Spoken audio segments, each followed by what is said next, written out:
for clicking on the video and watching. I'm just going to start here on my sketchbook. We are going to talk about drawing expressions. If you look at some of my sketchbook prior to me doing some exercises, you can see just like random expressions that I just were drawing. Really just kind of drawing heads and faces, not going for anything in particular. But if I were, what I would be doing is doing some exercises and practicing. One of the things I found really helpful just to get an idea of like general expressions was emojis. I Googled some sheets of emojis and just pulled them off the web as a reference, and kind of played around with that, looking at them and just thinking, okay, most of your expression is going to be in the mouth and the eyes, and emojis are just kind of fun to get a sense of what that is.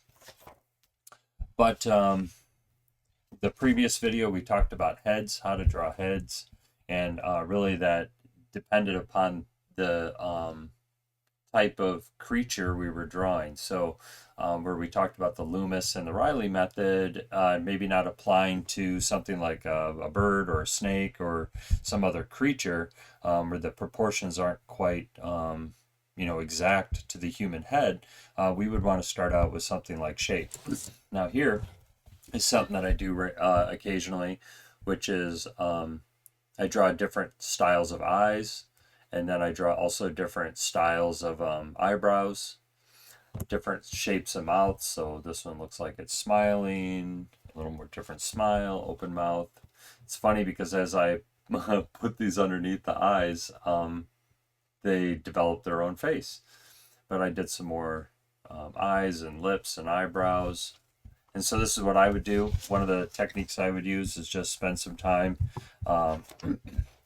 drawing eyebrows, mouths, and eyes. And I actually was doing a drawing of the Thing from Fantastic Four, and some of the pictures that I saw, he was very solemn looking, just a very kind of straight across mouth, kind of like that, I guess. And I like the idea of him giving this grin because it's clobbering time.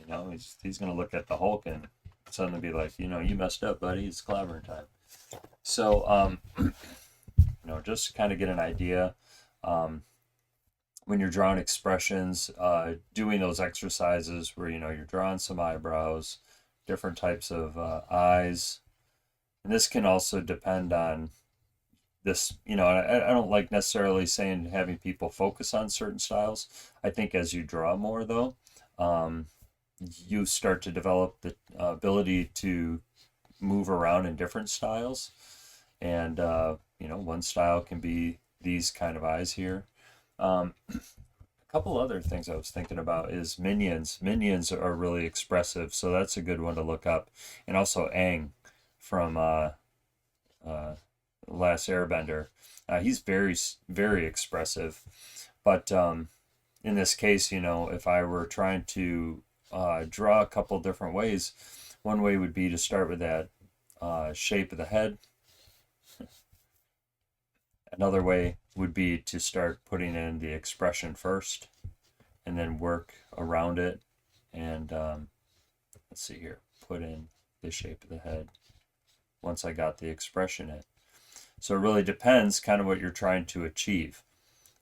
Are you thinking in turn, because it can be kind of difficult. It's all problem solving when you're drawing, and developing your fundamentals and your techniques in which to solve those problems is the core of what drawing is. And so you might want to start out with the expression. You might realize that, okay, this person, if this is the person we're initially having, their mouth is closed. And, Loomis method is going to show you the technique where your subject's got a closed mouth. Well, that doesn't help me any. I need my my character shouting at someone, and so I need that mouth open. And maybe that's where I start. If anything, I'll start here because I need to get a sense in which direction this is going. So I'm kind of mapping it out. I'm creating some models. Maybe this doesn't end up being the final version, but it gives me the information I need when I create that final version. And that was the case with going back here to the Thing. I had done some other drawings of the Thing. Let's see if we can find it back here. So yeah, here's one where his face is very frowny, solemn. Down here, there's another smiling. I think there was something here with this when I was drawing it. I wanted something a little different. So we have them up here. We have this one down here. I think I wanted to just do something a little different with the eyebrows, the shape of the jaw. And so this is where we're playing around. I'm looking at references, and there's another version of the Hulk back here. The Thing back here. I got that right. And these were a little bit more in the original style of some of the original artists. I think I was looking at Jim Lee for one of them, and just trying to get a sense of how he was drawing it. And I like it. I mean, I think Jim Lee's one of the best comic book artists out there, but in a lot of rendering there. But I think I like the idea of some. This is a little bit more, to me, aggressive, maybe a little more menacing. This just looks really sad. His face does, so he's drawn out. Maybe that's the way he's supposed to look. I get that. But you can see like the expressions here. You know, you're practicing mouth movement. You're practicing eye movement, eyebrows. So we have here.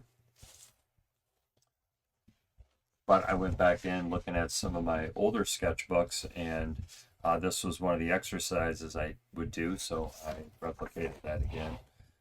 Again, style can make a difference in how you're drawing.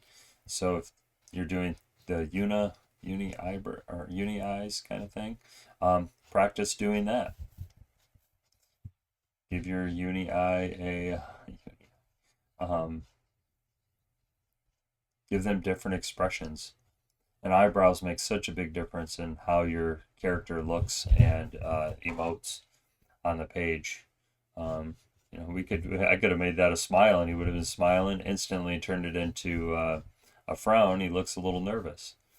Let's see if we can replicate that again here. I don't try to make these videos too long, so I try to make them a little quick. Sometimes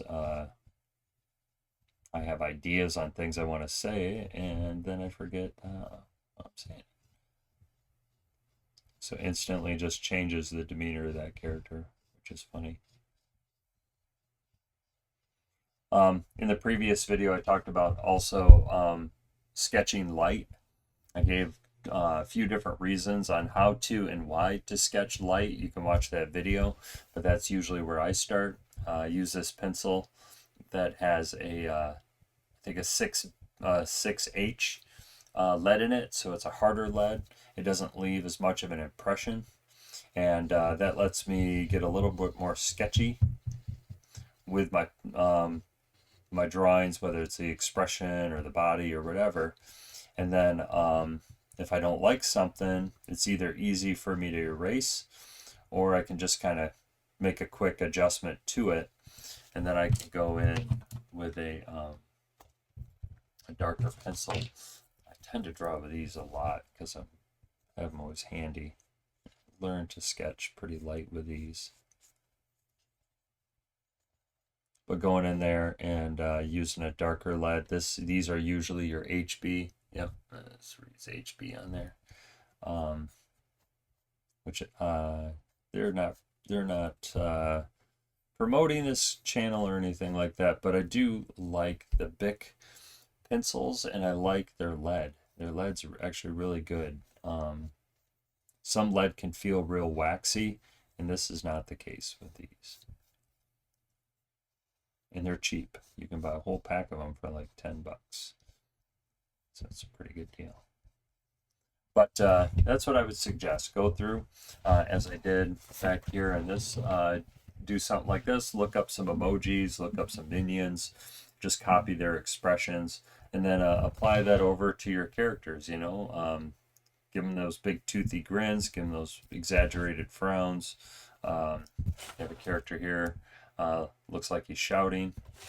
And once you get a sense of how to do this, it becomes really quick for you to be able to apply it to the shapes that you're using for your head. So, well, I thank you for clicking on the video. If you want, please like the video and subscribe. Leave me a comment if you want. That would be cool. Anything else you might want to see. And yeah, I'll look forward to the next video. Thanks again.